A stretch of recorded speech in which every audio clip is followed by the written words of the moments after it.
Okay, hi everyone. So, lecture 9. Today we're going to come back to something which probably most of you have been thinking at the back of your mind. Surely we can do something better, which is the question of exploration exploitation. So far we've looked at really quite naive methods for exploration, where we've realized that there's an issue with our reinforcement learning algorithms, and one of the fundamental questions is how can a reinforcement learning agent balance exploration, kind of figuring out what's going on in this world, with exploitation, which means getting as much reward as possible along the way. And so far we've really tried very naive approaches like epsilon greedy. And this lecture we're really going to try and investigate specifically that aspect, that fundamental question of reinforcement learning. How can an agent which is down in the world trying to figure out how to get as much reward as possible whilst learning, how can it do as effectively as possible? And we're going to consider various different methods for that. And to do that, most of the lecture, we're going to start with a simplified version of the reinforcement learning problem, which we have seen on at least one occasion before. But we're really going to spend some time to try and understand this simplified version, because it kind of boils down to the essence of exploration. And it's the multi-armed bandit, where you just get to kind of pick one action, get one reward, and that's the end of your episode. You kind of just have to explore and figure out what the best action is. Once we've understood that, in the remaining time, we'll spend most of our time here. In the remaining time, we'll touch on how to kind of bring back the full complexity of the whole reinforcement learning problem. But all of the ideas that we learn here apply. So, if we don't have a lot of time here, you'll still get the essence of what's going on.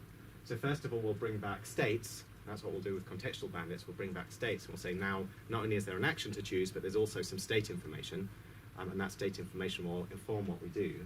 One of the reasons to touch on contextual bandits is it's probably one of the most successful current application of machine learning. It's certainly one of the top ones, is using contextual bandits to decide how to do banner placement, banner ads for the internet. This has been used by many, many large companies to decide, you're in some state where you've got some user who's coming to this website, what should you show them? And then we'll finally come back to the full case of MDPs. Okay, so we'll start with a brief introduction to try and understand what's going on in this area. So every time we're decision making online, this same choice comes up again and again and again, which is, right now I can make a decision, I can take an action, but what should I do? Should I exploit, which essentially means to make the best decision given the information we have so far.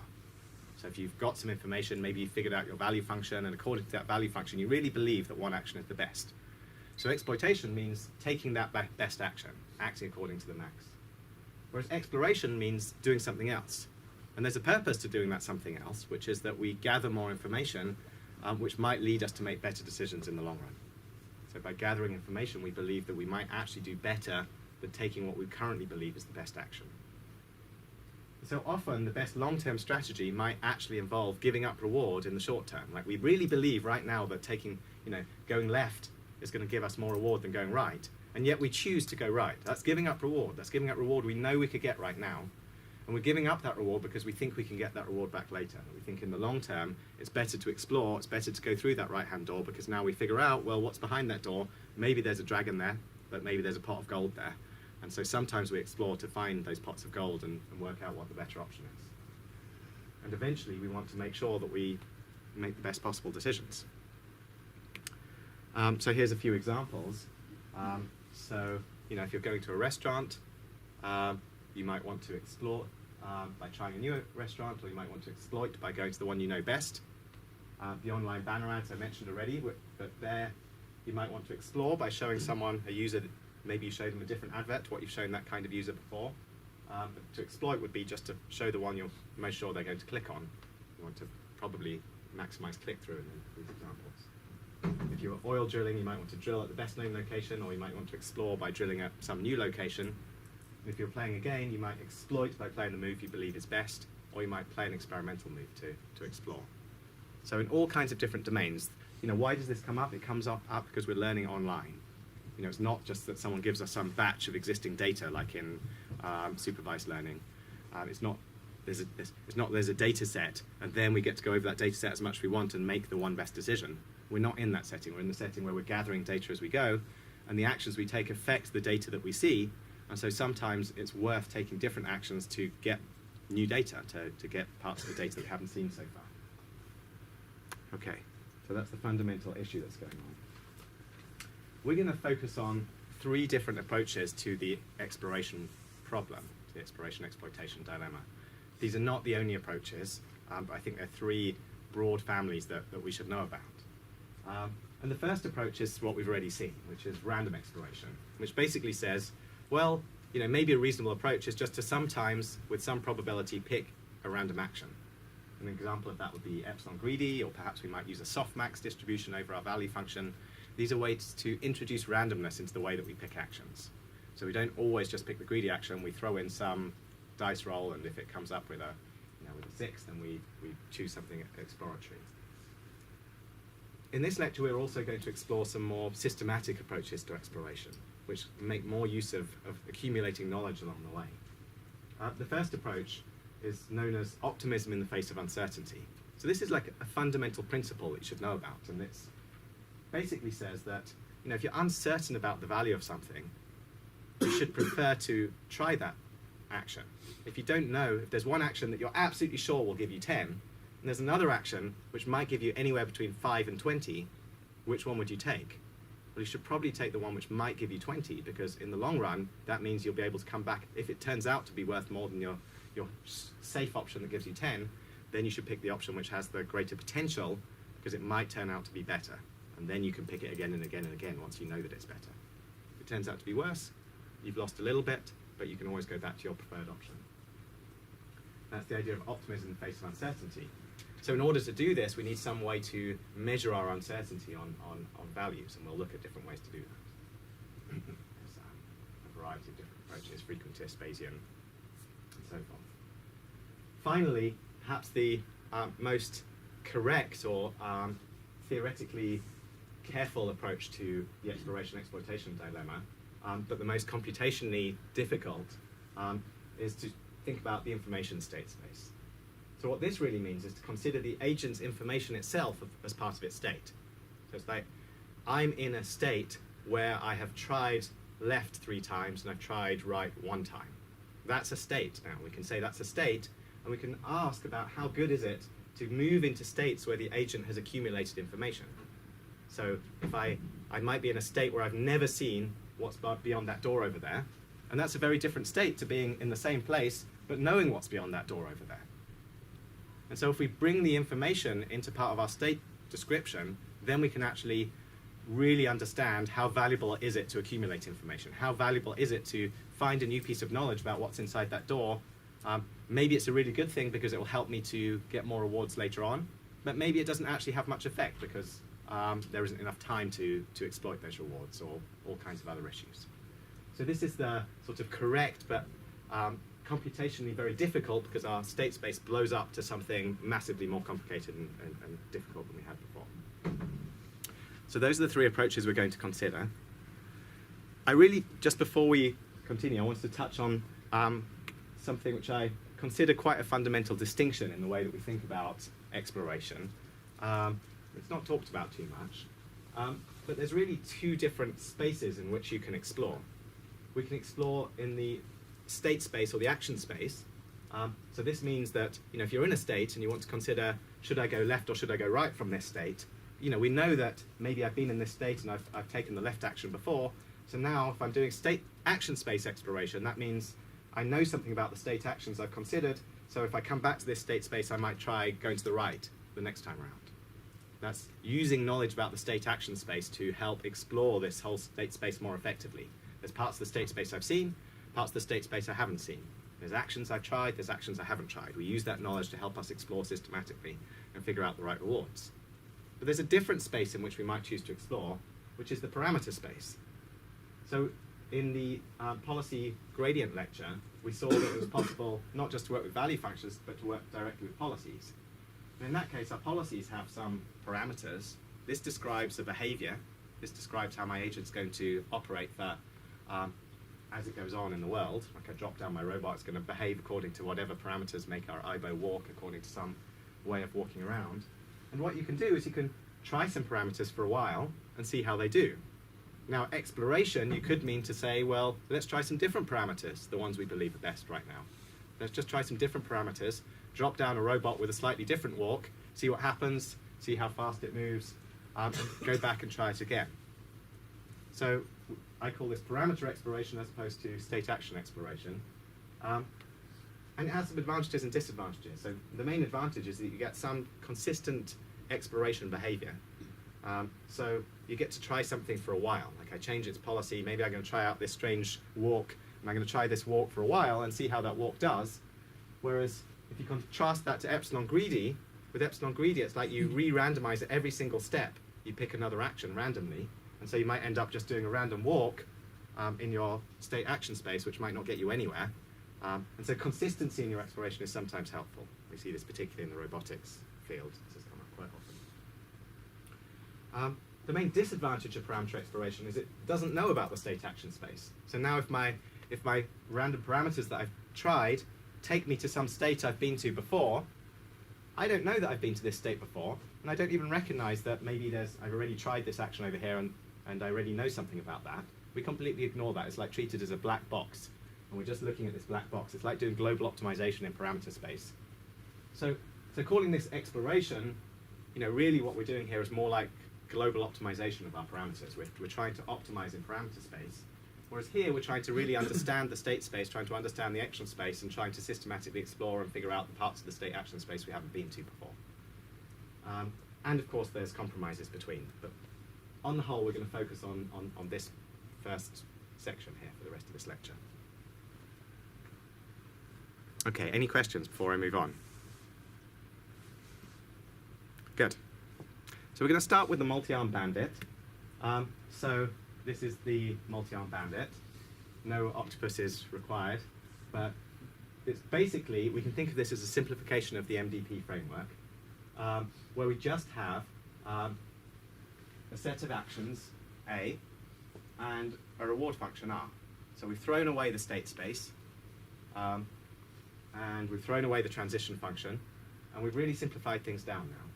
So all that happens in this multi-arm bandit is, it's called the multi-arm bandit because of these machines, which are known as one-arm bandits in the US. And so you can imagine there's all these different machines, and you kind of get to choose one of these arms. And each of these different machines has a different payout, some probability that if you pull the arm, you'll win the game and get a payout. But they've all got different payouts, and maybe one of them's paying out 70% of the time, another one's paying out 75% of the time, and we don't know in advance which one's going to pay out the most money. So now, which one should we choose next? You might try this one and it works out quite well. Now you try this one, works out quite well, but should you go back to this one, or should you try this one again, or should you try something different? There's a whole strategy to your exploitation trade-off, where you want to ongoing make sure you're hitting the best machines as often as possible, but whilst exploring to figure out, to make sure you're actually finding and identifying the best machine. So, formally, we've got an action set, which tells us all the different arms of this thing.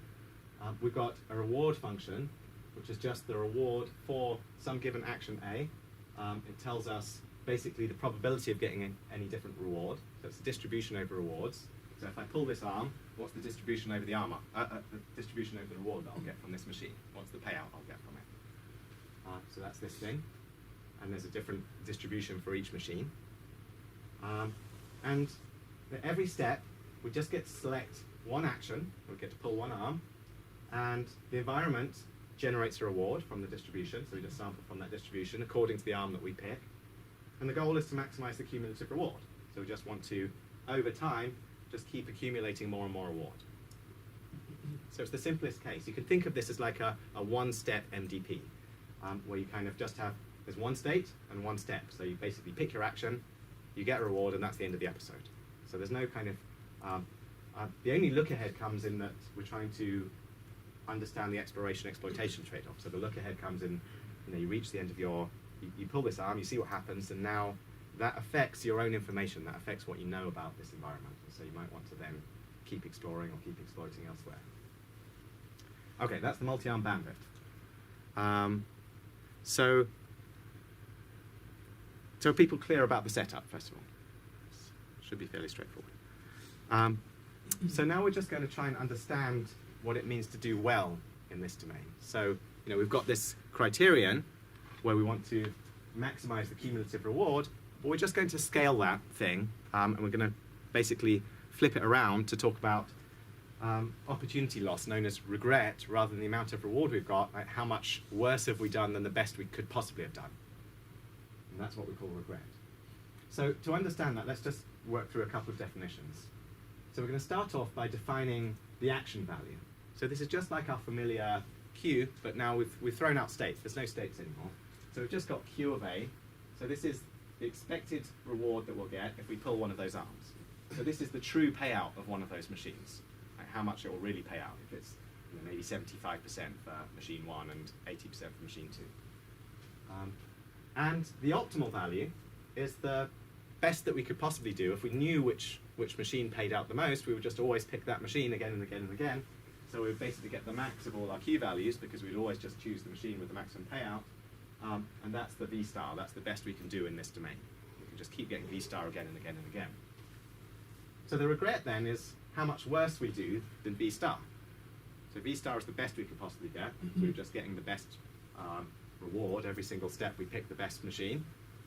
But unfortunately, we might not know how to pick the best machine, so we incur some regret. We incur opportunity loss. And at every step, the opportunity loss we incur is the difference between the maximum we could have got at that step and the payout of the machine that we did pick. So this is the payout of the action we picked at time step t. So we picked something which pays out maybe 75%. We could have got 80%, so we incurred like a 5% regret for that step. We didn't pick the best machine. We picked something that was slightly suboptimal. So the regret then, the total regret, is just summing these opportunity losses over time. So we basically want to sum this up over time, and we want to see, well, what's the total regret that we're incurring if we just keep playing and keep playing forever. Okay? And so we're going to continue for t steps. We're going to play this game for t steps. And now we want to know, if we play for t steps, how much opportunity loss do we incur? How much better could we have done? If we'd known the optimal value, if we'd known the optimal arm in advance, how much better could we have done?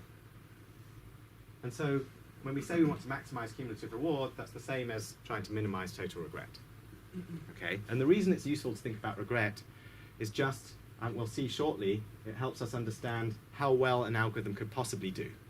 Like, independent of the scaling of the rewards, we can say things about how well our algorithm could do. We want to find algorithms which basically bring the regret at each step down towards 0. So just one more slide to understand like what's good and what's bad about regret, and then we'll move on to some pictures to help understand this a little bit better. So the count is just the number of times we've pulled an arm. So we're going to count the number of times we pull an arm. And we're going to consider this thing called the gap. So the gap is the difference in value between some action A and the optimal action. So it's basically the gap between the best machine I could have pulled and some suboptimal machine. So if I'm wondering, if I would just want to know what's the gap for machine 3, that's the difference in value between machine 3 and the best machine. So there's some gap. It's like the difference between 80% and 75% again. There's a gap there of 5%. And it turns out that we can think of regret as a function of all of these gaps and these counts. So if you just count how many times you use a machine, and you count also the gaps, like you look at the gap between how much you could have got and the actual payout for that machine, we see that the regret kind of breaks down in terms of those two things. So the regret, we basically saw that it was the sum of these differences. This is like your instantaneous opportunity loss, the difference between the optimal value, this is the best you could possibly have done, the payout for the best machine, and the payout for the machine you actually picked. So the amount that you lose at every step is the difference between the best you could have done at that step, the maximum that machine could have given you, and what you actually chose at that step. And then we just sum those things up, and we see that basically, we can just pull out the counts now. We can say, well, if we're just summing up how much we lost each time we picked this action, then that's the same as counting how many times we chose this action and multiplying it by how much we lost each time we did pick that action. So we just have to count how many times we picked this action, that's our count here, and multiply that by this gap, like how much worse that action was than usual. Yeah, question? But we don't know the V star, right? We don't know V star, yeah. We don't know. We don't know V star. We don't know V star. Yes, we're going to come back to that. And so all of this is to say that we can just rewrite this regret, this thing we really care about optimizing, So we want to minimize our regret. We want to get as close as possible to optimal. But what we see is that the regret can be written in terms of these counts multiplied by these gaps. So what this tells us is that every time the gap is large, like if there's some action that you could take that's really, really terrible, like there's one of those machines is really horrible and it pays out 3% of the time, and there's a machine that pays out 90% of the time, well the gap, which would be 87%, is very large, so you need to make sure that you pull that arm very few times. Whereas if there's another machine which has a small gap, you know, maybe it pays out 85% instead of 90%, and the gap is only 5% now, so now you want to, you know, you're okay with playing that one more and more. So what you really want to make sure is that you play the arms, you want to pick arms, the actions which are best as often as possible, and you want to pick the actions which are worst as infrequently as possible. It's intuitively obvious, but this is just saying it in math. And the problem is that these gaps aren't known. Like, we don't know these gaps. We can count how many times we pick an action, but we don't know the gaps because we don't know B star. Yeah, question? The gaps obviously are different for each action, but they don't change over time, is that right? This is for the stationary bandit where nothing changes over time. Okay. Yeah. There's extensions to this where it can change over So time. do Yeah. we take expectation over the numbers of how many times we choose this action, or should we also take the expectation over the Q, as Q is like reward and sometimes is... So Q is defined as the expected reward for it's that already action. That's the expected. definition of Q. So there's already an expectation in there. Yeah. Okay. So the real question here is what does this regret look like over time? And what we'll see is that for most naive algorithms, like if we're going to consider a few naive algorithms before we start to consider better ones, what happens is that the regret, so if this is like time over here, and this is the total regret that we've accumulated, you know, what happens if we use one of our familiar algorithms like epsilon greedy? Well, what's going to happen is that every single step in expectation, there's some probability that we'll pick the best action, but there's also some fixed probability that we'll pick completely at random. And if we pick completely at random, that's always going to incur some regret unless we just stumble accidentally upon the best action. And so if we keep picking randomly, we're just adding on regret. We're adding on a sort of constant amount of regret every step in expectation. So we're randomly picking amongst our actions. There's some probability that we'll pick each of those actions, and each of those actions will incur some opportunity loss. And so there's some total hits that we get for not picking the best thing, and that just keeps getting added on linearly every single step when we act epsilon greedily. When we act greedily, we also incur this linear regret, as we'll see, because we might lock onto the wrong action. And the question is, can we ever get sublinear regret? Can we get some regret which basically, we want regret which kind of essentially, we want something which starts to asymptote out. We want something which gets less and less regret. As we see more and more stuff, we want to basically do better and better and regret our choices less and less and less as we go on. And the question is, how can we achieve that? Is it possible to achieve sublinear total regret? And happily the answer is yes, and we'll see why. But let's just start by considering the myopic cases first of all. So let's start off with greedy algorithm. So if we were just to, let's start by considering our usual type of algorithms that basically do, you know, Monte Carlo learning, taking means. So if we assume that we estimate how good our machine is, so we're going to consider each of these arms now. We're going to consider each of the arms. We want to know how good is that arm. And the natural way to figure out how good that arm is just to estimate the action value by taking the mean of all the payouts you've seen so far. So if I've tried this arm and I got 10, and then I try this arm again and I got 8, now we think that our Q of A for that arm is 9. Okay? And so that's our way we're going to estimate the true expectations of rewards. So it's the normal way. Think of this as the normal way, just like Monte Carlo learning. This is the normal way that we estimate values.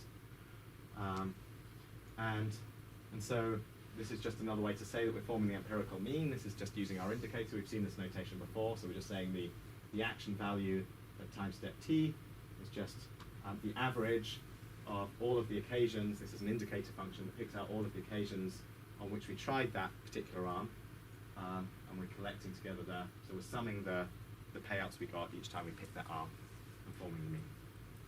This is just the mean. Okay. So the greedy algorithm, what does it do? Well, it selects the action with the highest value.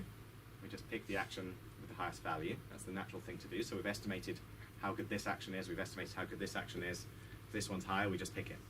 Okay? And the greedy algorithm doesn't explore at all. It just picks it, picks it, picks it, picks it. And the obvious problem is that it can lock onto a suboptimal action forever. Like I might try this action, and it looks good, and I thought this action was bad, so now I just keep applying this action forever. Or even I try this action, and I try it again, and I'm just a little bit unlucky, so I end up thinking its value is bad. And then I try this action once, and it looks better, and I just keep trying it and keep trying it and keep trying it. So you can lock onto suboptimal actions forever, and as a result, greedy has a linear total regret. In expectation, you can do the wrong thing forever. If you can do the wrong thing forever, that means at every step, forever, you're going to incur the loss, the regret, for taking the wrong action. So you're going to get that gap again and again and again and again. Okay? So it should be clear that greedy has linear total regret, like you're making the same mistakes repeatedly forever with some probability. Okay? So what happens if we try and be clever? So the first idea to be clever is to use optimistic initialization.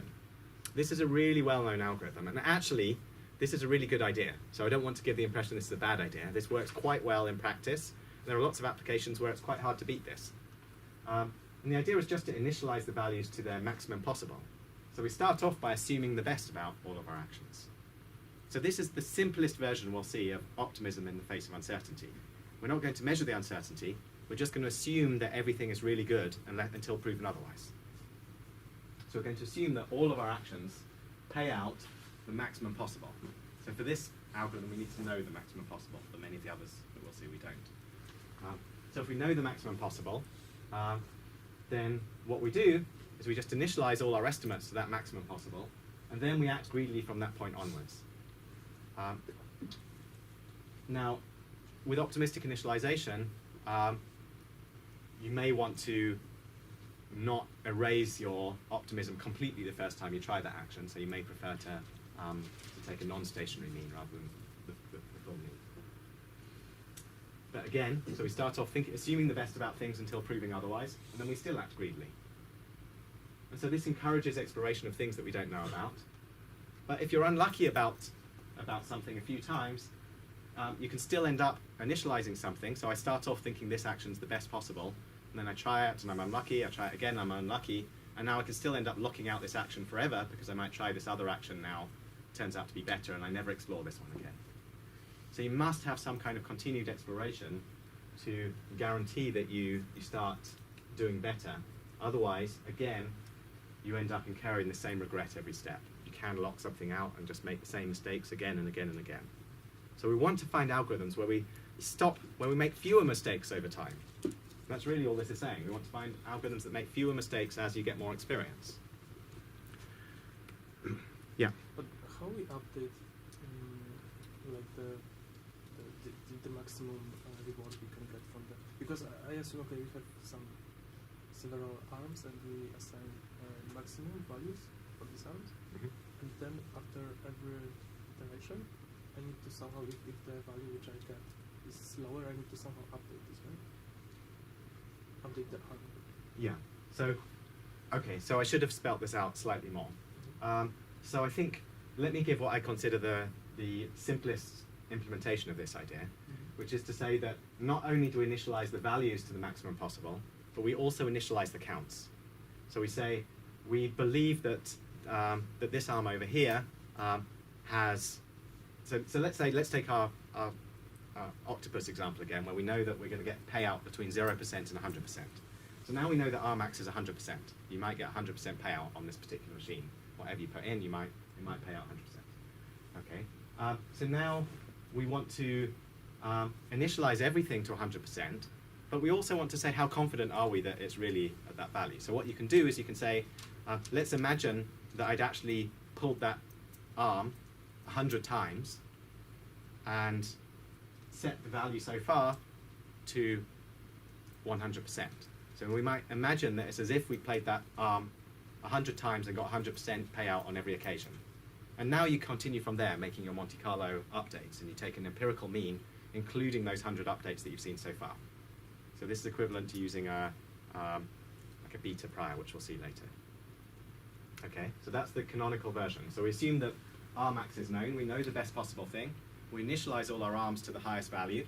We assign some confidence and some crude way of estimating uncertainty that we know about that. So we start off by assuming that that we don't know the best thing. It's as if we've tried it a few times, but we haven't tried it forever. And now, as you start to receive more and more data, it will overwhelm your initial kind of prior on what you thought it was. And so you just keep updating your means. So is that clear? You can start off by saying, yeah, it's just as if I've tried this arm 100 times and I saw the best possible payout 100 times. It's just as if I tried this thing 100 times and saw the best possible payout 100 times. And now, if it really is terrible, you have to play it a lot of times to bring down the mean. And so it encourages you to keep exploring things until they're really proven to be suboptimal. And so, although I say it can lock out the optimal action forever, you have to be quite unlucky. So I think the more confidence you assign to your prior, the more unlucky you have to be to lock out the optimal action. So it's not a terrible idea to do this. Let's consider what we would say is the most naive algorithm that we've talked about. So I started this whole lecture by saying, look, what we've done before is naive, which is epsilon greedy. So let's consider epsilon greedy. So epsilon greedy, again, we just flip a coin every time step. We pick an action, we pull one of our arms with probability epsilon, we pull a completely random arm. Probability 1 minus epsilon, we pick the one we think is best so far.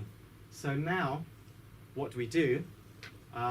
Well, we can be absolutely certain that we're going to incur some loss in expectation. We're going to keep making mistakes over time because we're still exploring randomly. So every time we explore randomly, we're very much likely to make some mistake and not pull the best arm. So we keep incurring regret and regret and regret. We keep making mistakes. And so this also has linear total regret. The same would be true for the softmax. I'm not going to go into the softmax here. But despite that, it turns out that if you just do something very simple, which is to decay your epsilon over time, which we've also talked about before, so you have some probability that you pick a random action, starts off at maybe 50%, and you just decay it slowly over time until it eventually reaches 0%. Now, it turns out that you can get sublinear regret. So, in particular, let's consider the following schedule. So, this is an impossible schedule. You can't do this in practice because it uses knowledge about V star, which we don't know. But let's say someone told us V star, and we could measure all of our gaps. Let's say we knew the size of all of our gaps, which we don't. If we knew the size of all our gaps, then what we could do is invent this schedule which says, okay, every step, all we care about is the size of the smallest gap. Like, what's the difference between the best action and the second best action? So if we know the difference between the best action and the second best action, we can use that difference to craft a schedule which looks something like this. Don't worry too much about the form of this. It's just saying, basically, whenever the gaps are very small, we want to explore those actions more often. If the gaps are very large, we want to explore them less often. That's intuitively clear. Why is it second best on the average over the whole where the gap is greater than 0? Why don't we average over all of them? Yes, why is it second best strategy, but not the average over the... I think you could come up with many other schedules which would also satisfy this property, and averaging over them might well be able to do that. But this is like one simple schedule. If you do the epsilon greedy strategy with the probability of epsilon, you choose the random strategy, which means that your delta would be, expectations of your delta will be average of suboptimal actions. The expectations of D, or The delta. this delta? Yeah. Okay. But we're not using the expectation of the gaps here. We're using, so one choice would be to use the expectation of the gaps, another choice is to use the min of the gaps. And to use that min of the gaps to just pick your schedule, that just determines the randomness that you use, and then you flip your coin with that according to that epsilon, choice of epsilon. So it's a valid choice. You could also use the expectation and come up with a different schedule. So just think of this as one choice for the schedule that depends on the exact individual gaps.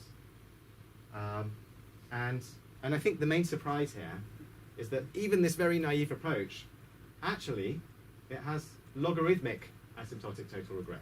So if we knew these gaps, we could, so what all this is saying is that actually epsilon greedy has the amazing property that if you decay epsilon according to the right properties, you essentially achieve the best results that you can get with bandits, give or take a constant factor and a term or two.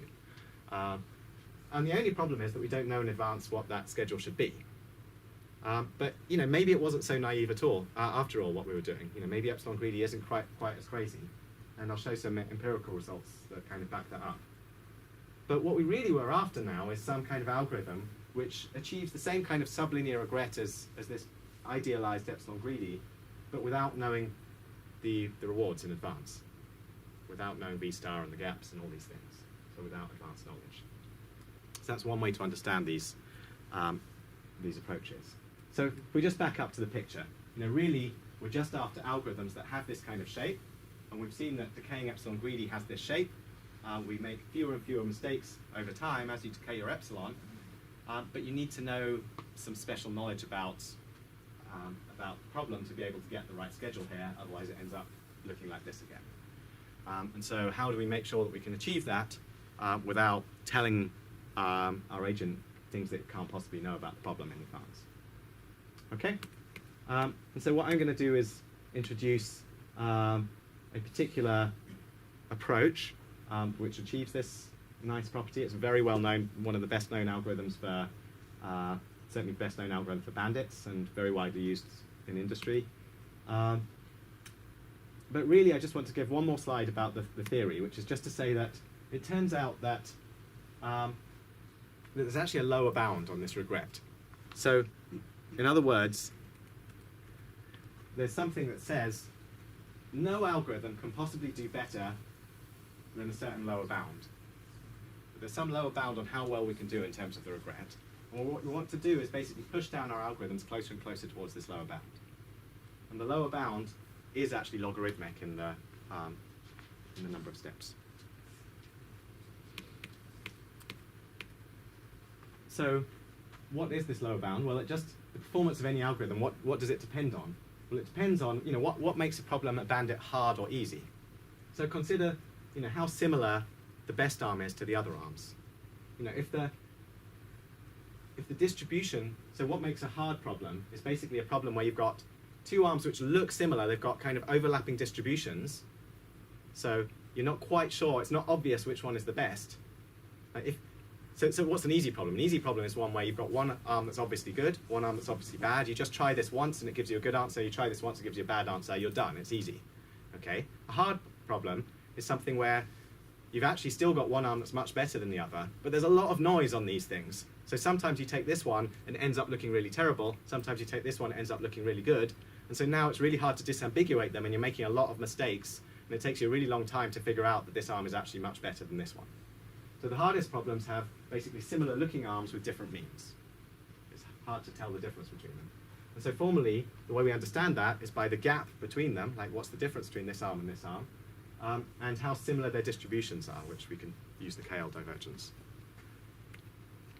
And so all this tells us, so this is one slide of theory, so the total regret is at least logarithmic in the number of steps.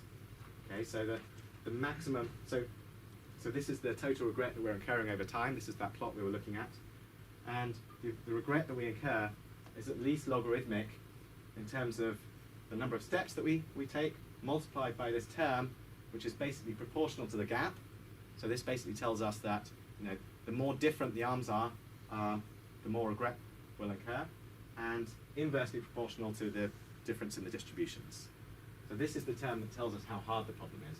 Hard problems have similar looking arms. That's the KL divergence between them, with different means. That's the gap here. Okay? So this is like the hardness of the problem. And so this is something which tells us about the problem. And this is something which is like fundamental to bandits and to exploration. There's this thing which is logarithmic in the number of time steps. So we want to find algorithms which have a regret that's logarithmic rather than linear. Okay. So let's get back to principles and then come back to algorithms again. So this is the main principle that we're going to use for this next section, which is the optimism in the face of uncertainty principle. So imagine that there are three different arms. So here's three different arms. There's the blue arm, the red arm, and the green arm. Okay? And what we're showing here is a distribution over the actual Q values there. So this is, so imagine this is like our belief. So right now, I've tried a few actions. Maybe I've tried this green one a lot of times, so I've got quite a good idea of what the mean of this green action is. I'm pretty sure that it's around in this range somewhere.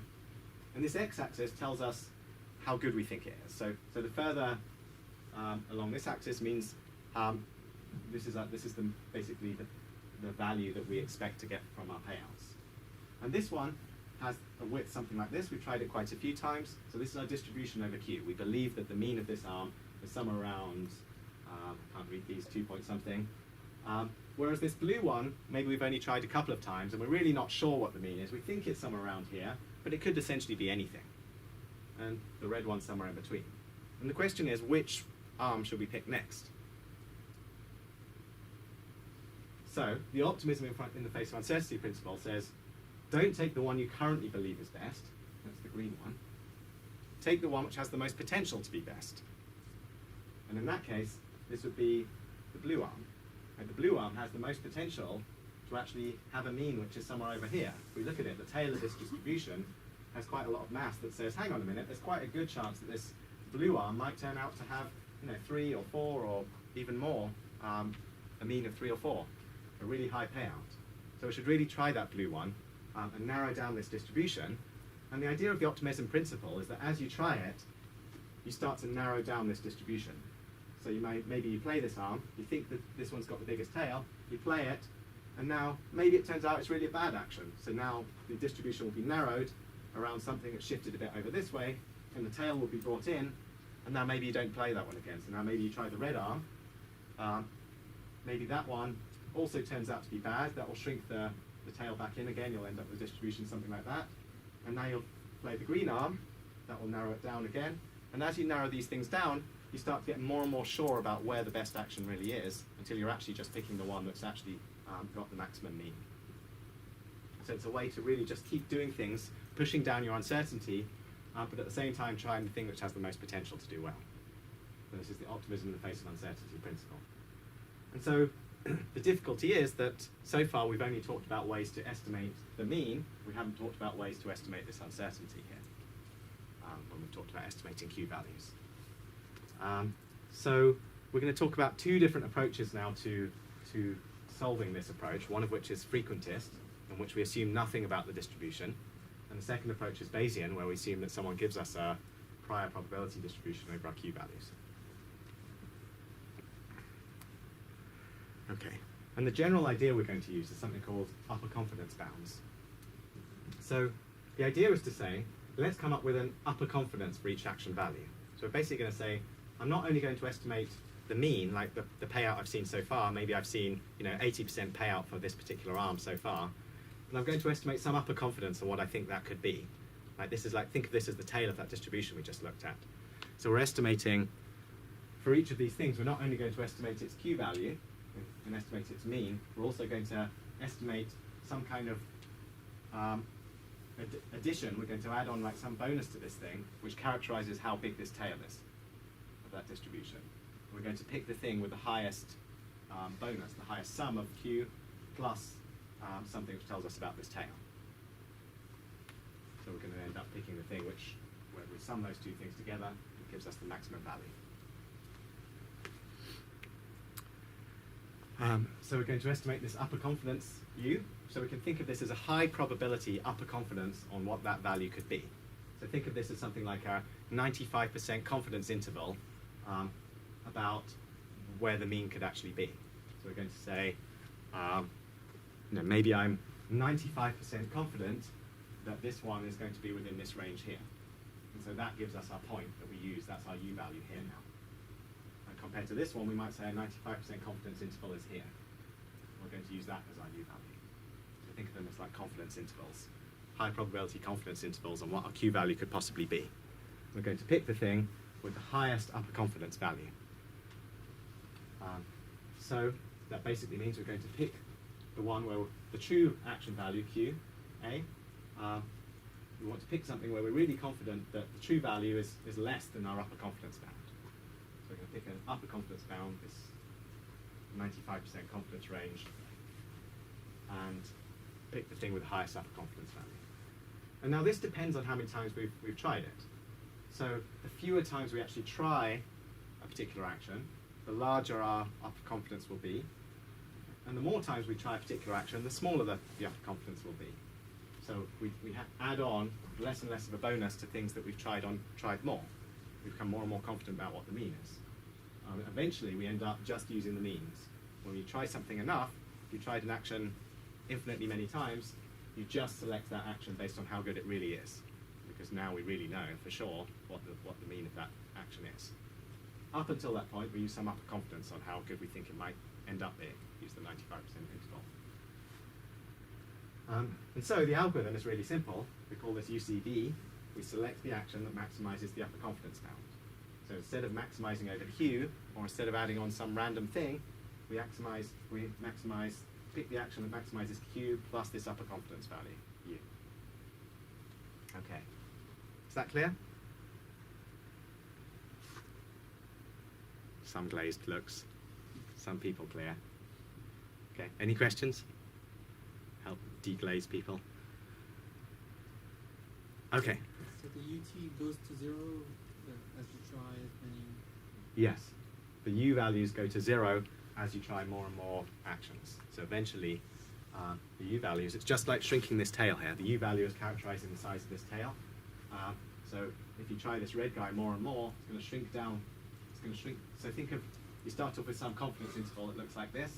This is your U value. The U value is the difference between the mean and this guy. And as you try it more and more, this is going to shrink down. You become more and more confident of where your Q value actually is, until eventually that U value shrinks to 0 and you just use the mean. Okay. So you really want to just keep picking things according to this upper confidence value, and that helps you very systematically look around your action space and figure out systematically which of those actions is giving you the best results. Are you making some assumption about symmetry of the distribution here as well? Okay, great question. Am I making any assumptions about the symmetry of the distribution? So for the approach I'm about to show, we make no assumptions about the distribution, and then we'll talk about ways to make use of assumptions about the distribution. Okay, so this is the distribution-free version. We're just going to use, this is a fundamental inequality from probability theory, from statistics. And so let's just forget reinforcement learning for a second and understand what this is saying. This is called Hufting's inequality, and it's just a fundamental inequality that basically tells us that if you have some random variables, so if you're basically sampling these random variables between 0 and 1, so we've got these x values, and you keep sampling those x values again and again and again, and we take an empirical mean of all of our samples that we've seen so far. So you just keep seeing this data, you take a mean of that data, then what's the probability that the sample mean is actually less? So what we want to know is, if we take our sample mean, that is the x bar, and we consider so what's the difference? What's the probability that we're wrong by an amount of u in our estimate of the empirical mean? So what's the probability that the difference between the empirical mean and the true mean is greater than u? Right? What's the probability that we're actually making a mistake in our estimation of this empirical mean by at least u? Okay? You've just seen a bunch of coin tosses, and what's the chance that the mean of your coin tosses is actually different from the real bias of your coin by more than u? And it turns out that you can bound this thing by this arbitrary seeming exponential value, and this is true for any distribution. Doesn't matter what the distribution is, doesn't matter if it's symmetric, doesn't matter anything about it. This is always true. In fact, it's maybe a little bit weak because of that. It's not making a lot of assumptions, and therefore it's perhaps quite a weak inequality. Yeah? So, in the case of the bandit though, so this requires that you have like bounded rewards. This requires that you have bounded rewards. So if you don't have rewards in the range 0 to 1, we just scale them to 0 to 1. Or there's another version of Hufting's inequality that uses arbitrary range values. But the version I'm going to use is simpler, and so the easiest way to do this is you just scale your rewards back into 0, 1, and exactly all this theory applies. But that means you know the bound, you know some range on your, our max and our min. As in, like, if your rewards are like normally distributed, so there is no like So there's no like maximum value that you can get. That you can't Yeah, this assumes, for this result, it assumes that you've got a bounded distribution. So there is at least one assumption. It's true for any bounded distribution.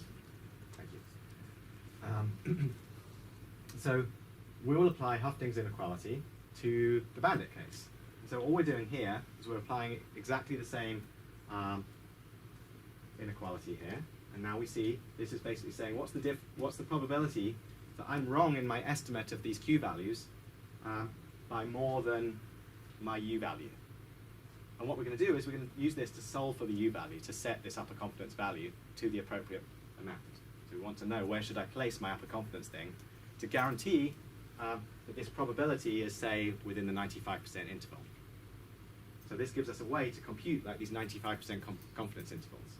Because we know that the probability that I'm making a mistake of more than this U value is bounded by this value. So if we plug in this thing to be 5%, then we'll solve for our upper confidence value in a very general way. So that's what we're going to do now.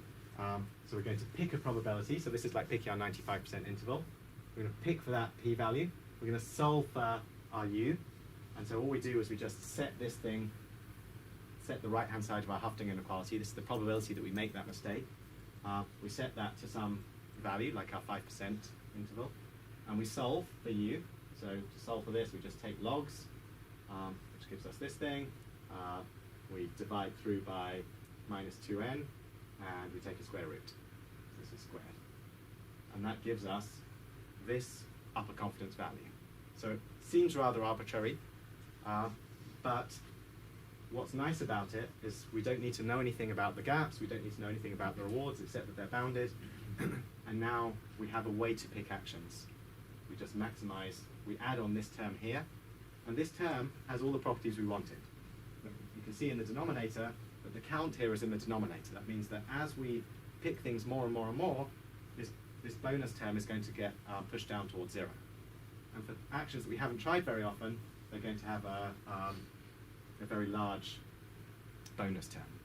So the less we've tried something, the more uncertain we are, and the more we add on to this bonus Ipsor interval.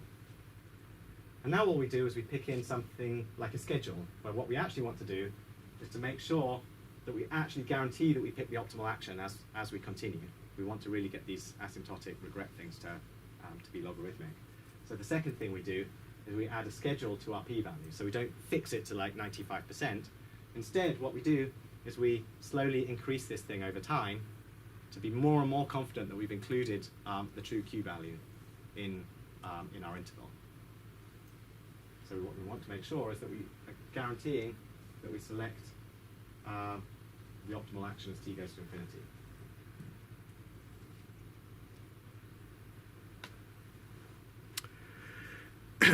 Okay, so here's the algorithm. And if you like, if the theory was kind of uninteresting to you, you can just use this algorithm. You can just view this as an empirical fact. Here's an algorithm I can use, and this will work. And it works very well in practice.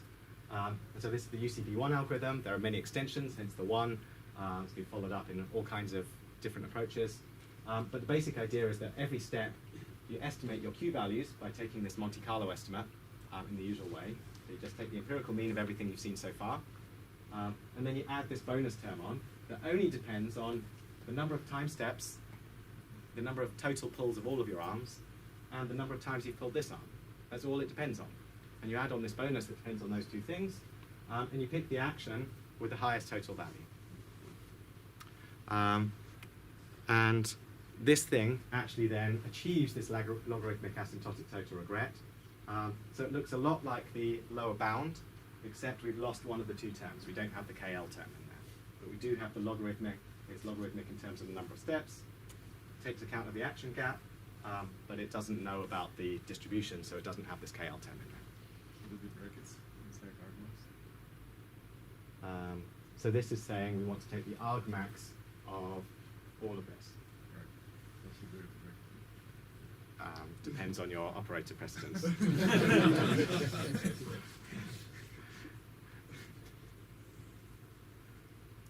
Right.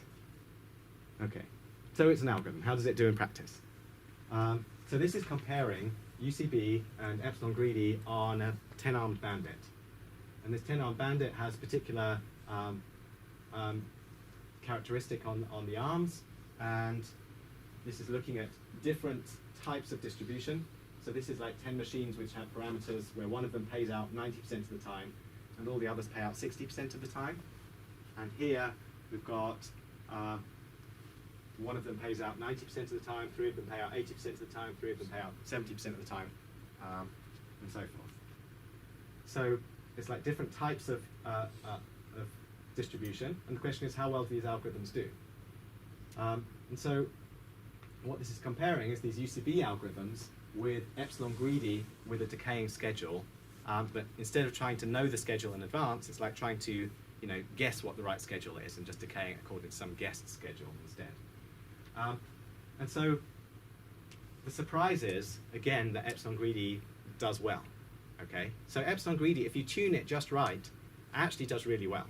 The difficulty is that if you get it wrong, it's a disaster. So whereas UCB, without any knowledge about the problem, actually systematically performs really quite well in these problems. So it might be difficult to pick out, but yeah, in each case the UCB algorithm is doing really very well. And what we're looking at is the total regret here on the right-hand side. This is the total regret over time, and you can see that if you use the wrong epsilon value, things just blow up. But the UCB algorithms do really quite well. And on the left-hand side, we're seeing, I think, how many times you pick the best action. And so what you see is that eventually all of these algorithms start to converge on picking the best action 100% of the time, which you don't get with a naive epsilon greedy or some other naive algorithms. Okay, so this is the bandit algorithm. So these ideas can be continued. So this Hofding inequality you can think of as an example of a general kind of procedure for generating algorithms. People have subsequently plugged in many other inequalities, generated tighter bounds, different bounds for different types of distributions, different knowledge you can plug in. It goes on and on and on. So there's a whole program of research. It's been one of the most explored areas in machine learning in the last few years. So I mentioned earlier that I was going to talk about two approaches, a frequentist approach, which we've seen, that makes minimal assumptions about the distribution, but we can also consider a Bayesian approach to the bandit idea, to the upper confidence idea. And what we do now is we can exploit prior knowledge about the rewards. So what if someone gives us a prior distribution over what our Q values are? Can we make use of that? Like if we know that we've got some prior distribution where I'm pretty sure that this action is better than this one, can we make use of that information? And so the Bayesian bandit does that by starting off with some distribution over the action value function that's parameterized. So we have a parameterized distribution, so we have some distribution over our Q values, parameterized by a parameter vector W. And what the Bayesian approach does is it starts to, with experience, update these W's. So an example of the W's would be the means and the variances of each of our arms, the Q values for each of our arms. So an example would be, let's parameterize our uncertainty over Q by estimating the mean of Q and the variance of Q for this action, and for this action, and for this action. And so you'd have 6 parameters then describing everything we believe about those Q values. We've got the means, which is what we normally track, but also the variances. And so the Bayesian approach literally computes a posterior distribution over what these things look like after the data that we've seen so far. And then it uses that information to make our decisions. So the idea of the Bayesian approach is we compute a posterior distribution over our parameters, the means and the variances, or whatever those parameters are, given the pools that we've seen so far, and then use that posterior to guide exploration. And so there's a couple of ways we can do that. I'll first of all talk about upper confidence bounds, but also probability matching. And the main point of this whole approach is that if we have prior knowledge that's accurate, like if someone actually gave us prior knowledge that was useful, then this can do a lot better. Like if we know that these things are Gaussian, then we can do much better. If our prior knowledge is wrong, you're probably better off using the UCB approach we just saw, which is robust to different distribution assumptions. Okay, so how can we use this Bayesian idea to compute upper confidence bounds? Well, first of all, we compute our posterior. We update our parameters given the data that we've seen so far. So we update both the means in the normal way, but also the our variance parameter. And then what we do is, and we can do that basically by using Bayes' law. So the probability of the Q value is conditioned on everything we've seen so far. It's just, we multiply, this is just Bayes' law. And then what we do is we just want to compute again something which characterizes the tail of this distribution. We want to get the equivalent of our 95% confidence band again. So what we do is we just add on, the U value that we add on now is just some multiplier, some number of standard deviations of our posterior distribution. So we look at the width. Now we're not sure what this mean really looks like. We characterize the width by some variance, and then we say, okay, I'm going to take the mean plus 3 standard deviations, and I'm going to use that value. And I'm going to compare that to the red guy, where I'm going to take the mean plus 3 standard deviations. And then we see that the blue guy has a higher combined value than the red guy, so we pick that one. That's the idea of the Bayesian approach to upper confidence bounds. So it's really the same idea as the UCB algorithm that we just saw, but using prior information and updating our posteriors more explicitly. We're explicitly estimating this distribution, whereas before we weren't even tracking the distribution at all, and we were just using a fact about distributions in general to give us our upper confidence bound. Okay. There's a second way to make use of our probability distribution. So if we've computed all of these posterior distributions over our action values, so we've got the blue guy and the red guy and the green guy, there's another way to make use of this information. And this is also true for any Bayesian method. And the idea is to do something called probability matching. So this is instead of the upper confidence bound idea, you can do something called probability matching. And so the idea is to select an action according to the probability that that action is actually the best one. So if I've got 2 actions and I kind of can compute that, you know, according to my beliefs so far, maybe there's a 30% chance that this action's the best, and there's a 70% chance that this action's the best. So then I just sample those actions in proportion to my belief that they're the best one. So then I actually pick this one 70% of the time and this one 30% of the time. So that's the idea of probability matching. It's a heuristic. It's a heuristic that guides us to picking the action most, which has the chance of being the best, the highest chance of being the best. So in other words, our policy, the way in which we actually pick actions, is just the probability that our Q value for that action is actually the best Q value. So we want to pick actions in proportion to the probability they're actually the best one. And so what's nice about probability matching is it automatically does this optimism in the face of uncertainty idea. In other words, if we've got some uncertainty over our Q values, and then we kind of just, if we just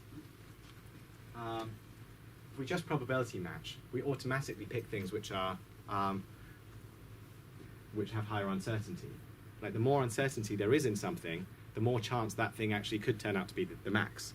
In other words, if we look at these distributions again, you know, what's the probability that blue is actually going to end up being the max? It's fairly high. There's a good chance that blue will actually end up being the max because it has this big tail there.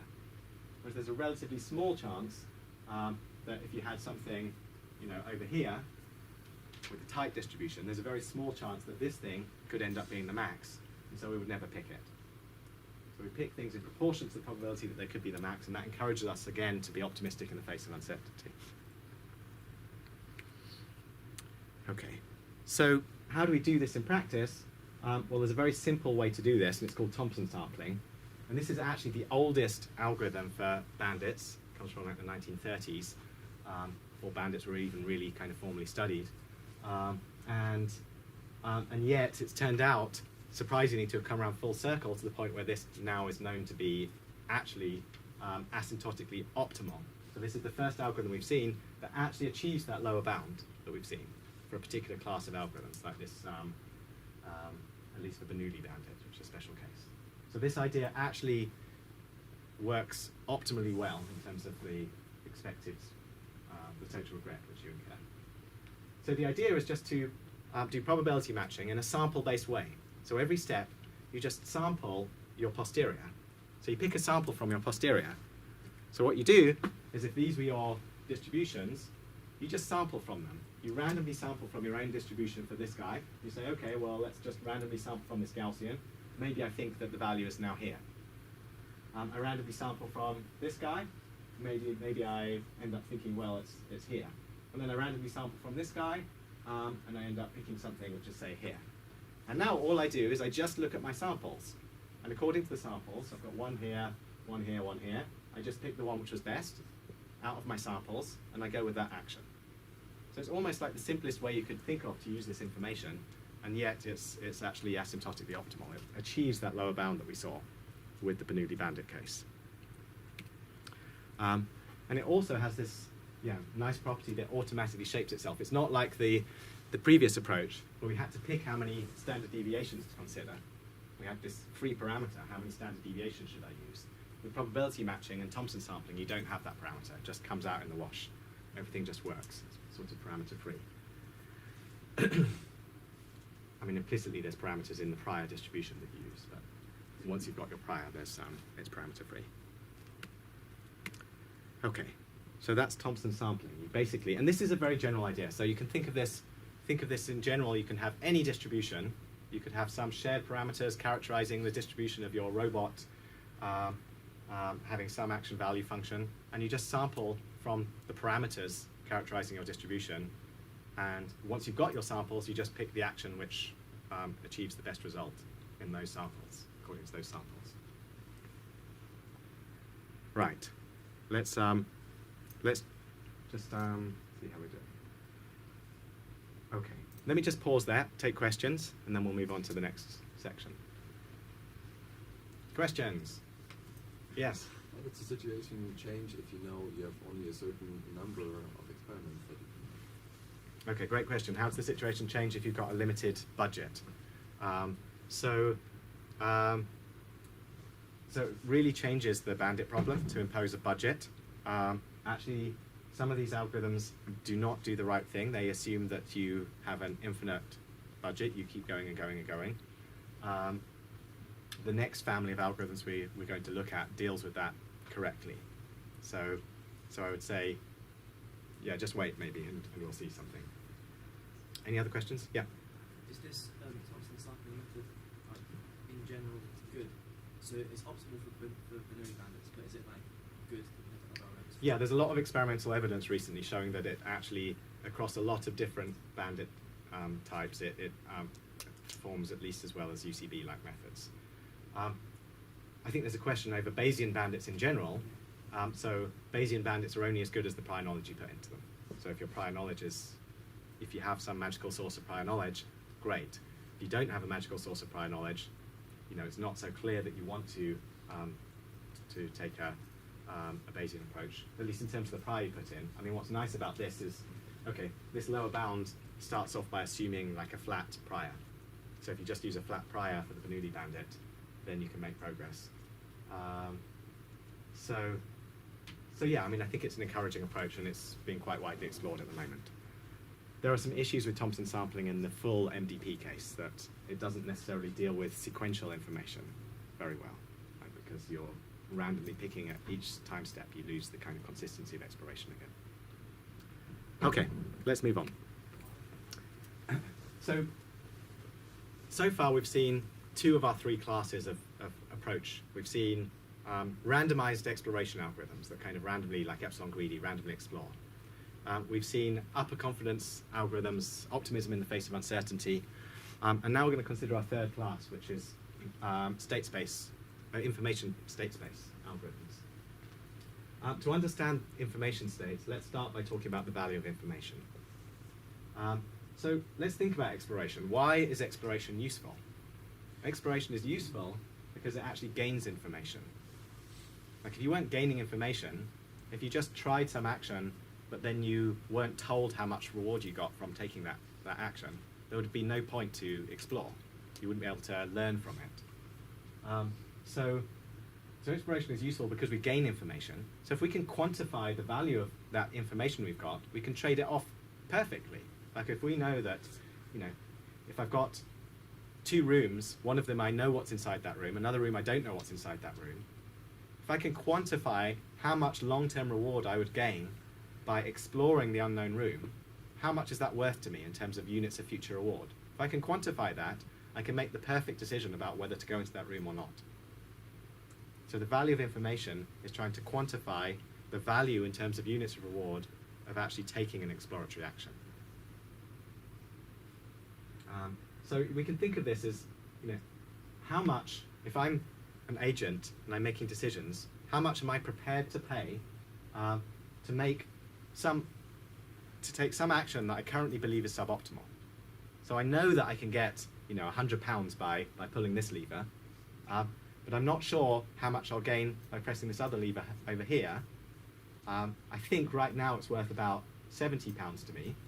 So can I quantify how much it's worth to me to pull this lever in terms of my future payout?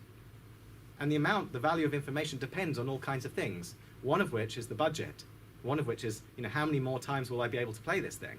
If I'm only able to play this thing, 3 more times, it's probably the value of that information is less, because I'd rather just take the £100 because, I'm not, even if I figure this thing out, I'm only going to be able to play it a couple more times. Whereas if I know that the budget is going to continue for the next 1,000 steps, then I'm more tempted to try. The value of information is greater. So we can think of this as the long-term reward after getting information, take away the immediate reward. So the difference between how much we gain by having this piece of information compared to just the immediate gain of getting the £70 or whatever from taking this action.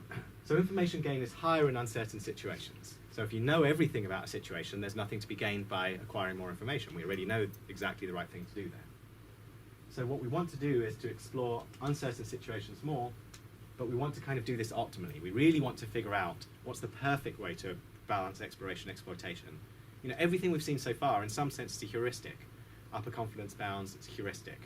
Thompson sampling, it's a heuristic. All these things are heuristics that, in the more complicated cases, those heuristics start to break down, particularly when we start to look at full MDPs.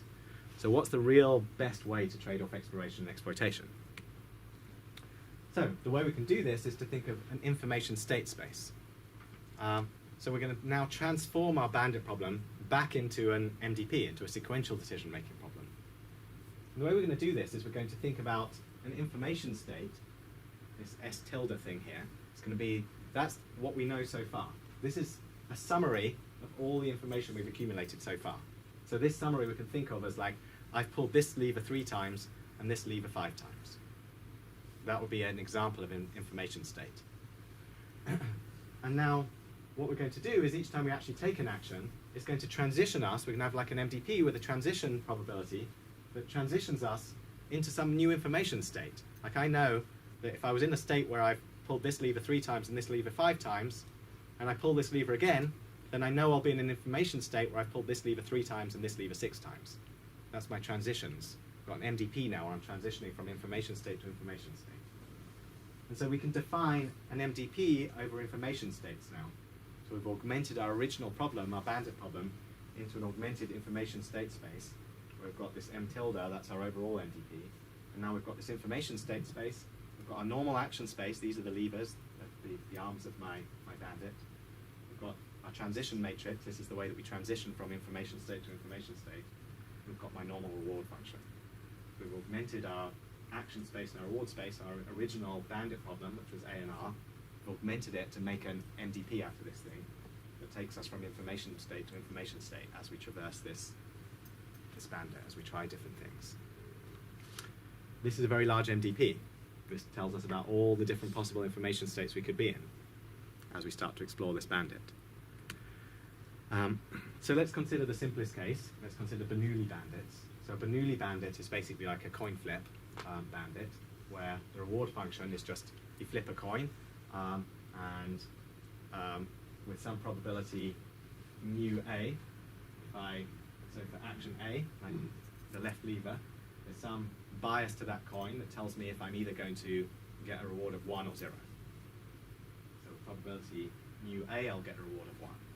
So just like a coin flip with some bias, or we can think of this as our machines with the octopus again. This is the payout of those machines. probability that this machine will actually pay out when I pull that off. And an example of this would be like a pharmaceutical drug company, and you want to do a test and you want to try someone on this drug, and with probability mu a they get better, and with probability 1 minus mu a they don't get better, and that's your Bernoulli bandit problem, and you want to find the medication, the drug that's got the most chance of succeeding. And so what's the information state here? Well, the information state is the counts. That's one example of the information state, is the counts. How many times have I pulled this arm and it's failed, and how many times have I pulled this arm and it's succeeded? So how many times did I try this drug on someone and they got better, and how many times did they not get better? And if I can keep those statistics summarize everything I've seen so far. A sufficient statistic of that's given all of the pulls that we've made in this bandit problem. So just to make that concrete, you probably can't see this at all. It's very small and blurry, so I'll read it to you, or at least explain it. So this is our drug example. We've got two different drugs that we're considering. This is the American sense of drug. We're not talking about heroin or something. Well, you can imagine it that way if you like. I'm going to think of it as a pharmaceutical drug. And there's two different arms you can pull. That's the two different drugs. So I've got some patients, and I'm going to either offer them drug 1 or drug 2. And I'm going to start off with these prior distributions over those drugs. So I'm going to start off not having any idea of the effect of drug 1, so it's got like this flat prior. These little diagrams here are like probability distributions over the mean, what I think the payoff will be for this particular drug. So I start off thinking that the probability density is flat. Like I don't know what the success probability of this drug is, so I'm just thinking it's kind of flat. There's a chance that it's going to have 0 probability, and there's a chance it's going to have 100% probability, and everything in between we're just going to say is kind of flat. But for the second one, we're going to assume it's probably around 50-50, but it could be anything still. And then we're going to proceed from there. Those are the priors. So now what happens is we could consider this whole look-ahead tree. We could say, well, I could pick the left arm. If I pick the left arm, I'll be in a situation where I would update my distributions in the following way. I would update my distributions to say, well, let's say I try drug 1 and it succeeds. Well, now I would start to skew this distribution towards success. I would start to think there's more probability that it's a good drug than a bad drug. But if it fails, I would skew that distribution in the opposite way. I'd skew it like this now to say there's some probability that this is more likely to be a failing drug. And so this is one way to just do a look ahead over this space. Once we're in this situation now, we can consider again, if this succeeded, I might look ahead again and say, well, now I'd be in an information state where I know this has happened so far. This is my statistic, my summary of everything that's happened so far. And I can look ahead again. And I could say, well, maybe I would try drug 1 again, and maybe it'll succeed and lead to this state, and maybe it'll fail and lead to this state. If it fails, I've now seen 1 success and 1 failure, so I think it's kind of around 50-50. That's that drug now. The right-hand one I've never tried, so I still think it looks like this, the drug 2. And then I might look ahead again and say, well, what happens if it succeeds or fails? And now we see we've got this whole MDP, like a tree search again. You can think of this as tree search, or you can think of it as an MDP. And if we solve for this MDP, we get the optimal trade-off between exploration and exploitation. Optimal, given our priors. Okay? So it's not a heuristic anymore. We're really saying, this is the best possible way to explore. We've looked ahead, we figured out all the consequences, how much I would learn if I was to take this decision, and we back that all up to get the answer. So, so to do this, we formulated the bandit as an MDP, but now it's an infinite MDP. There's the number of information states is infinite and very large. But the MDP can nevertheless be solved by reinforcement learning methods. This is what we've spent the rest of the course on. So we can apply our favorite methods to this. If you use model-free reinforcement learning, you get a whole family of methods that can solve these things, maybe slowly with this original work here, but nevertheless can arrive at the right answer. And there's a very old, well-known theoretical framework for these bandit problems, which are called the Gittins indices. Gittins indices you can think of is the dynamic programming solution to this look-ahead tree problem here that we've looked at. Okay, so you can solve this thing by dynamic programming. We know the transition probabilities because we've created, we know what distribution we're using. We know that if this thing succeeds, we know how we would update our own distribution. So we know how our information states would transition. And this whole approach is called Bayes adaptive reinforcement learning. So it basically means you start off, okay, no, let me clarify that. So we can work with information states, and there are many, many different ways to work with information states. If we characterize our information by a posterior distribution, then that's what's known as Bayes adaptive reinforcement learning. That you characterize, like in this drug example, what would it look like? It would look like characterizing everything we know about the problem by a posterior distribution over the payouts. So the Bayes adaptive idea is that in each state, you summarize all the information you know about that state by some distributions over how well your actions will perform. And then you solve for the MDP, where at each state you've got some distribution. So let's make that concrete. So in the Bernoulli case, what happens is that we start off with some beta prior at the beginning, at the root of this search tree. We start off with some beta prior. This is like our flat, we don't know how the drug's going to work, so we start off with maybe these things being like 0 counts, or maybe we have some other parameters for each action.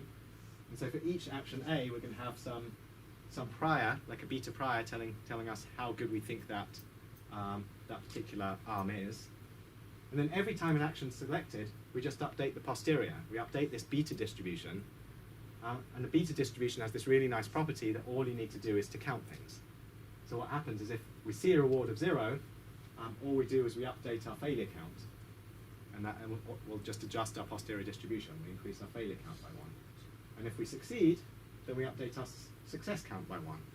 And this just changes our beta distribution a little bit. So the states of our information state MDP are, in this case, beta distributions.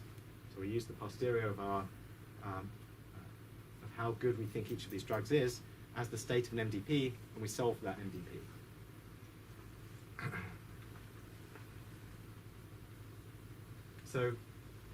So just by writing this down, just by writing down the fact that if we succeed, then we'll increase our success count by 1, we've defined the transition dynamics of our MDP. And we solve for that MDP. Okay, so this is the Bayes adaptive approach. It's a way to, with a lot of computation, get the optimal solution to the exploration-exploitation dilemma. Okay, so there's just one more slide spelling this out, where we can start off with our prior distribution at the root here. So it's just telling us that for each of our actions, we've got some success counts and some failure counts, and you've got this kind of look-ahead tree that basically tells you how your distributions are changing, how your success counts are changing as you move through this tree. So each of these nodes, you can look at this afterwards. It's just showing the beta priors, and then the posterior after you see that change. Okay. So the exact solution to this problem can be computed by dynamic programming. It's known as the Gittins index. But it's also possible to find this in a more tractable way. For example, we use Monte Carlo tree search to come up with a very tractable approach to this very large information state space search. And that works very well in a lot of exploration-exploitation trade-off problems. So even though it might look like we've blown up our state space to something enormous, we can then use some of the planning methods that we know of that are very effective in large state spaces, like Monte Carlo tree search, to actually still find approximately a very good solution, and so approximate the best possible trade-off to the exploration-exploitation dilemma. Okay. So let's just summarize where we've got to so far. So we've been through a lot of ground already. We've covered an awful lot of things, but I think it's, these are really important ideas to understand. So we started off with we came in with our naive approaches. We can explore randomly. We can use epsilon greedy. We could use softmax exploration. Softmax exploration is where you just take your value function and you prefer better values but you still explore everything. You just exponentiate. You select things in proportion to how good the value is, basically. If you're in a continuous domain, you could use Gaussian noise. These are all examples of random exploration in the state action space, where you just, each time you're in a state, flip a coin, act randomly. You don't look at your uncertainty. These are myopic methods. They don't look ahead. They don't try and figure anything out. They just explore randomly. Then we had our optimism principle, optimism in the face of uncertainty. You know, estimate how much you know or don't know about your value, and use that to guide you towards things that not only that have the most potential to be good. So whenever you're not sure about something, try it more, because it might turn out to be a good idea. Can anyone think of a problem with that approach, by the way? You know, what's a problem with the optimism in the face of uncertainty idea? If there's a lot of possible options, then you might end up spending a lot of time doing suboptimal things. Right. So if you're in some infinite action space, you just keep exploring and exploring and exploring, and you never end up exploiting, because there's always more uncertainty to explore. Another problem is if you've got some real robot, and you know there's a cost to actually you want to avoid catastrophes. What happens if you want to avoid catastrophes? You know, this doesn't give you safe exploration. If you actually talk to some people in industry, they sometimes do the opposite of these ideas. They don't want to systematically explore the state space. They prefer to explore around the things that they know are safe, and never go too far away from things that they know are safe. You don't want to crash your helicopter. You want to kind of do things which you're pretty sure are going to be safe.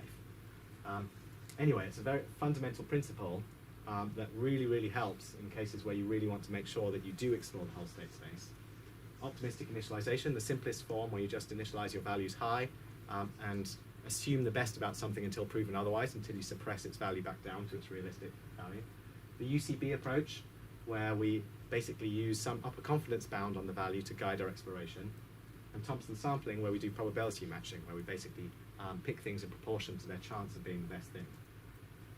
And then finally, we have the information state space idea, the kind of theoretically optimal approach, where you kind of do look ahead in this whole space of all the decisions you might make, how they affect how much you know about the problem, and then look ahead and figure out the best path through this information state space so as to really figure out which of those leads you to the best possible solution. Okay, so that's sort of the map of where the methods we've seen so far. I can take some questions, and what I just wanted to do is to explain very briefly how this maps into MDPs and problems where there's state. So there's no questions. Okay, good. One question. Very quick, on the information state space, is the reward signal unchanged, or are you adapting the reward signal to take into account the information, or is it just updating your state definition? The reward function is unchanged. We're not changing the reward function in the information state space. So we're keeping the reward. The reward in our MDP is the same as the reward function in our bandit. All we're doing is we're adapting our value function to take account of the fact that we're not just stopping after one step. We're imagining what happens not just after this one pull, but after many pulls. What's the value of those rewards over time, taking account of how much information I acquire along the way. So if I acquire information, it might lead to more rewards in the long term. And there might be a budget of how many samples you're able to test, and this approach can really factor in your information state space MDP might have a transition function that stops after a horizon of 10. And now you can really optimize for that horizon and just do the right thing.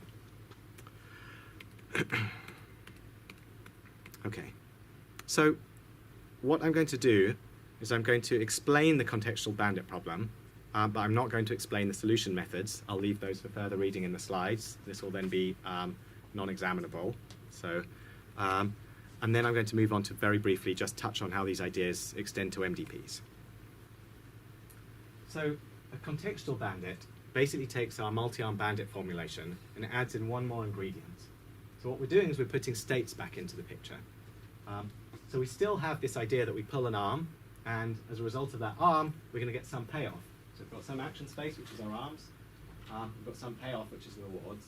And the canonical example now is going to be like banner ad placement on the internet. So a user comes in, and we need to show them some advert, and we want to maximize the probability they actually click on that advert. assume that we're some cynical company that's trying to just maximize click-through, or alternatively help the user experience what they want to find, depending on who you talk to. And now we basically want to figure out how to do this. And the key thing is that we've got some context. We don't just come into this blindly. We don't just show the same things regardless of who comes in. We track some statistics. We're told something about the user, like maybe we're told, what continent they're on, or maybe we're told something about the history of what they clicked on in the past, or some other statistics about that user. And so we want to shape the adverts that we show to users depending on what kind of user they are. And so that state then becomes this S, some context information. So we're now shown a state, we're given a state, and we need to pick an action, and then we get some reward. And then you're shown another user, you're shown some state, you get to pick an action, you get a reward. Do they click or not? And so there's state now informing what you do. And so we basically extend our reward function to depend on the state as well as the action. And now at every step, we're basically picking this action, and we're again trying to maximize the cumulative reward that we get over many, many steps. And this is the contextual bandit problem.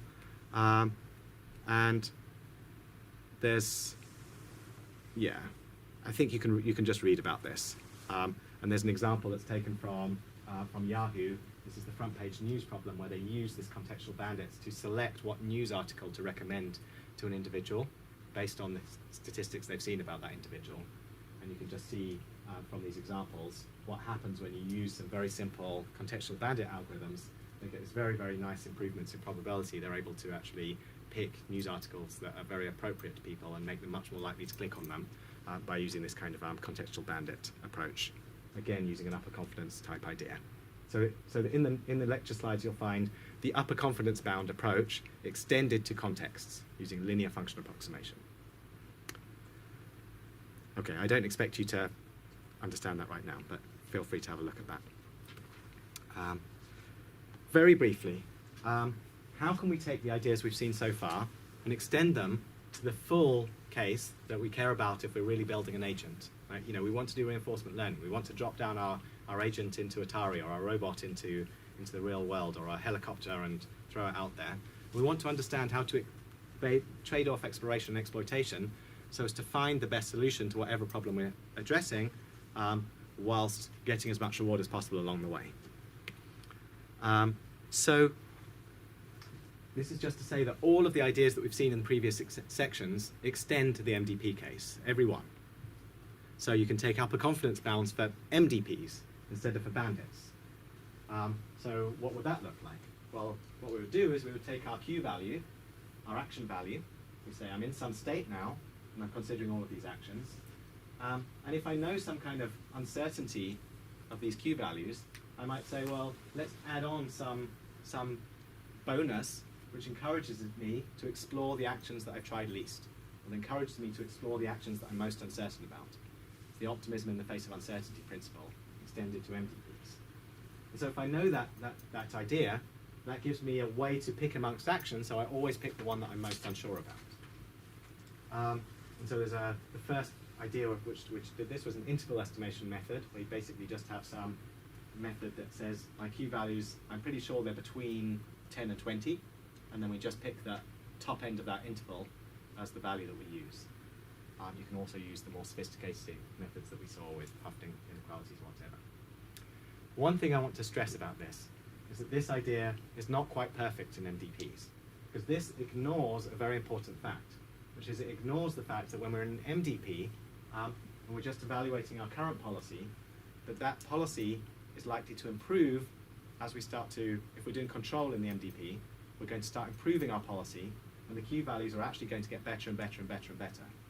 So the uncertainty correctly should take account not just of how uncertain our Monte Carlo estimate is so far of the current Q value. It also needs to take account of how much more our policy could improve. So our Q values could be wrong in two ways. They could be wrong because I haven't estimated my current policy, haven't evaluated my current policy well, or they could be wrong because there's a lot of improvements I can still make. So correctly, we need to take account of both of those, and that's hard to do. One approach I just want to mention, which is an optimism in the face of uncertainty principle, which is very popular for MDPs, is the following idea. It says, let's be model-based.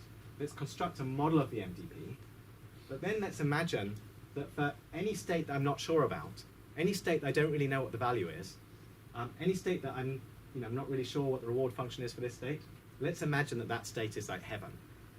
So anything that you don't know about yet and you haven't fully figured out, pretend it's heaven. Now, what you do is you run your favorite planning algorithm. What's it going to do? Your planning algorithm is going to figure out how to get to each of these states that you don't know about. It thinks that there's some state that you haven't visited yet, and it thinks that state is heaven. So it figures out how to take you to that state. You visit that state.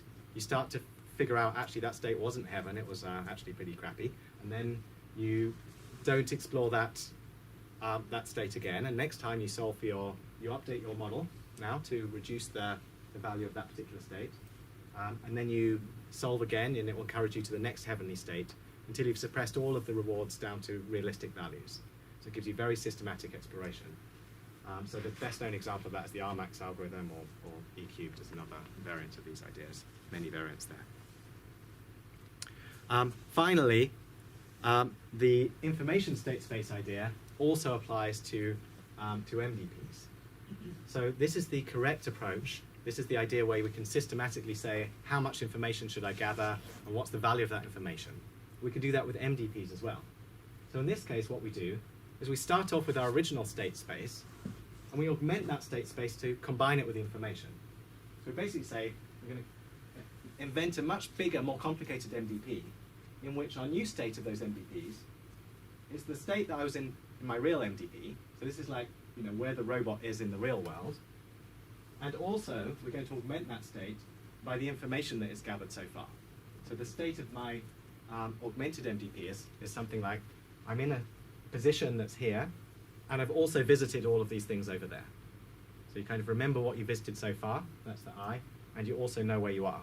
And you make that your augmented state, and then you solve for the augmented state, this augmented information state MDP. You solve for that using whatever method you choose. For example, we can again use Monte Carlo tree search. That's a very effective approach that we tried. And you can get really, if you can solve this thing, it blows up to a very, very large MDP. But if you can approximate the solution to this MDP, you start to get the optimal trade-off between exploration and exploitation. So this actually has proven quite effective, at least in some cases of moderate complexity. Hasn't been scaled up to really challenging MDPs yet. Okay, so we've looked through these kind of progressively more complicated approaches to exploration and exploitation, starting with random exploration, bringing in this principle of optimism in the face of uncertainty, and finally looking at the most systematic case where we use the information state to guide the optimal solution to these exploration exploitation dilemma. We've also looked at progressively more complicated settings. We started with the multi-armed bandit, we progressed through contextual bandits very briefly, and then touched on MDPs. And so this space really tells you about what are the solution methods and problem types that you can combine together so as to get a handle on the exploration problem in reinforcement learning. Okay, thanks everyone. So I just want to important notice, so the final lecture is at a non-standard time. So I posted to the mailing list and it's up on my website, but the final lecture will be taking place next Wednesday, not on Thursday. I believe it's at 10 a.m. In Roberts G06. Check the website, make sure I'm telling the truth. But I'll post again just to confirm that's the case, but it's not here. Don't come here. It will be closed next Thursday. That's a UCL holiday anyway. And again, just to stress that that's going to be non-examinable material, so I know it's outside official class times. You won't find yourself doing worse than the exam if you can't make it, but it should be really fun. We're just covering games, it's a case study. There'll be 0 equations, very few equations. Okay, thanks everyone.